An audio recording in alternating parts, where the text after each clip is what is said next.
मेरे दोस्तों, जब जुल्म की इंतहा हो जाती है, देखिए जालिम भी होता है तो वो अलग अलग लेवल का होता है। कुछ होता है कि हाँ भाई, किसी जालिम के अंदर थोड़ा बहुत रहम होता है, वो सोचता है यार ये तो ज़्यादा हो गया।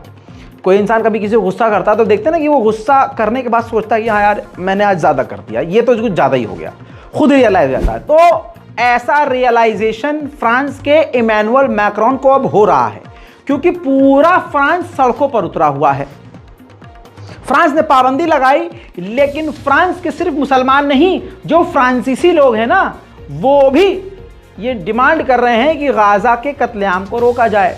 अब आपको बताऊं, ताज़ा तरीन जानकारी ये है कि फ्रांस भड़क गया है इजराइल पर।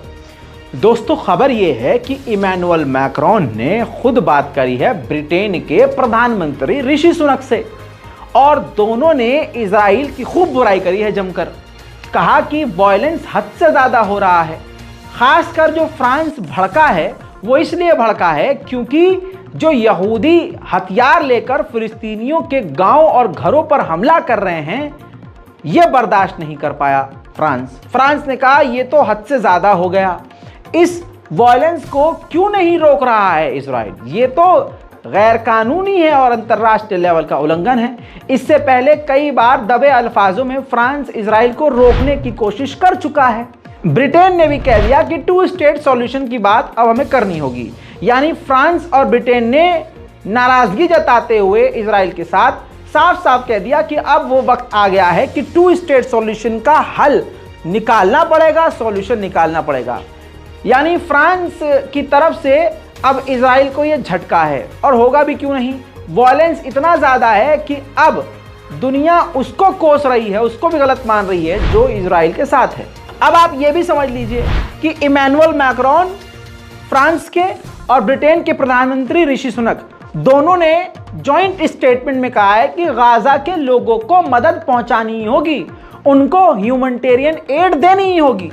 हालात गाजा के बेहद खराब हैं। इसके अलावा भाई साहब, अमेरिका भी कई सारे प्रेशर में आ गया है।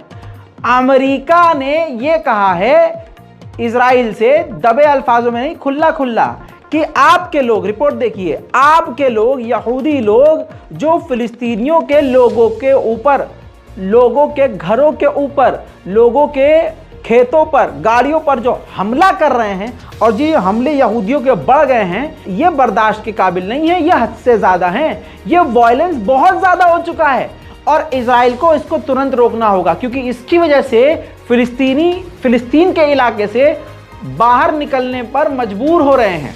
इजराइल को इस वायलेंस से बाज आना होगा। ये कोई और नहीं कह रहा है, इजराइल का सगा बाप अमेरिका कह रहा है, क्योंकि पूरी दुनिया अब अमेरिका मुर्दाबाद चीख रही है। अब आपको यह भी बता दूं कि जेनोसाइड का पूरा अधिकार अमेरिका नहीं दिया है, लेकिन अब पूरी दुनिया के अंदर अमेरिका से जो है हिकारत वाली फीलिंग आ रही है। कोई भी है, बस जो गू खाने वाली कौम है वो ही अमेरिका और इजराइल को बाप मान रही है, वरना चाइना से लेकर ईरान देख लीजिए, अफगानिस्तान से लेकर आप यूरोप के भी कई देश देख लीजिए, अब साफ तौर से कह रहे हैं, जैसे स्पेन है, साफ तौर से कह रहे हैं कि अमेरिका गलत कर रहा है। मेरे दोस्तों, यूरोपीय यूनियन भी अब कह रहा है कि भाई ये तो ज़्यादा हो गया है। ह्यूमन राइट तो पहले से ही अमेरिका और इजराइल को टोक रहा है और जलील कर रहा है। अब आपको बता दूं कि अमेरिका पर इतना प्रेशर बन गया है कि अमेरिका ने एक और बड़ा बयान दिया। अमेरिका ने कहा कि इजराइल को फर्क करना होगा गाजा के आम लोगों में और हमास में, क्योंकि गाजा के फिलिस्तीन के लोगों को हमास रिप्रेजेंट नहीं करता, तो आम लोगों को बचाना ही होगा। अमेरिका ने क्या कहा? गाजा के लोगों को, इजराइल को बचाना ही होगा, नहीं मार सकते। दोस्तों, ये कब कह रहा है अमेरिका? इसकी भी बेगैरती देख लीजिए। कह रहा है वो बात अलग है, जब 9000 मौतें, अल्लाह अकबर, गाजा के अंदर हो गई हैं, तब अमेरिका को लगा कि अब ये ज्यादा हो गया। इंटरनेशनल क्रिमिनल कोर्ट में कहीं ऐसा ना हो कि इजराइल के बराबर में हम खड़े हो जाएं। आप खुद समझिए, यूरोपीय यूनियन के फॉरेन पॉलिसी के चीफ ने कितनी बड़ी बात कही। उन्होंने साफ तौर से कहा कि ये तो बहुत गलत काम कर दिया इजराइल ने, कि पूरे तरह से गाजा को काट दिया, बिजली पानी सब काट दिया और खाना पानी बंद कर दिया। ये इंटरनेशनल लॉ का उल्लंघन है, इसको नजरअंदाज नहीं किया जा सकता। दोस्तों, बोल कोई भी नहीं रहा।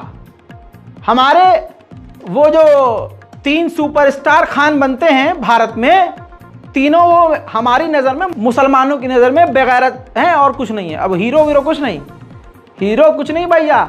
शाहरुख खान, सलमान खान, इनके मुंह में जो है गू फंस गया है। इनको पता है अगर बोलेंगे तो इनकी फिल्म का बायकॉट आड़ भक कर देंगे। लेकिन कहीं ना कहीं, कभी ना कभी आदमी को पैसा नहीं सोचना चाहिए। जब हम जैसे कि कोई औकात नहीं है और हम नहीं सोच रहे हैं कि हमारा चैनल डिलीट हो जाएगा, हमें पैसा नहीं मिल रहा है, हमारी अर्निंग नहीं हो रही है, तो भाई उन्होंने तो जिंदगी भर कमाया है, जिंदगी भर कमा, पता नहीं किस किस देश में कहाँ कहाँ मकान लेकर जिंदगी भर के लिए सेटल हो सकते हैं, इतना पैसा है उनके पास। लेकिन फिर भी ईमान की यहाँ बात है।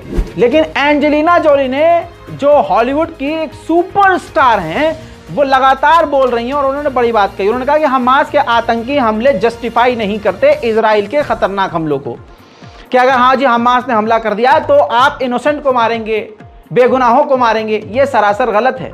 जिस तरह से पानी रोक दिया, खाना रोक दिया, ये सब चीज़ें गाजा के लोगों के लिए उनकी सज़ा है और ये ज़बरदस्ती है। बहरहाल इस रिपोर्ट में इतना ही। जल्द लौटूंगा और भी बड़ी जानकारियों के साथ। बैक टू बैक कई सारी रिपोर्ट आपको मैं देता रहूँगा। चैनल को सब्सक्राइब कीजिए। जय हिंद।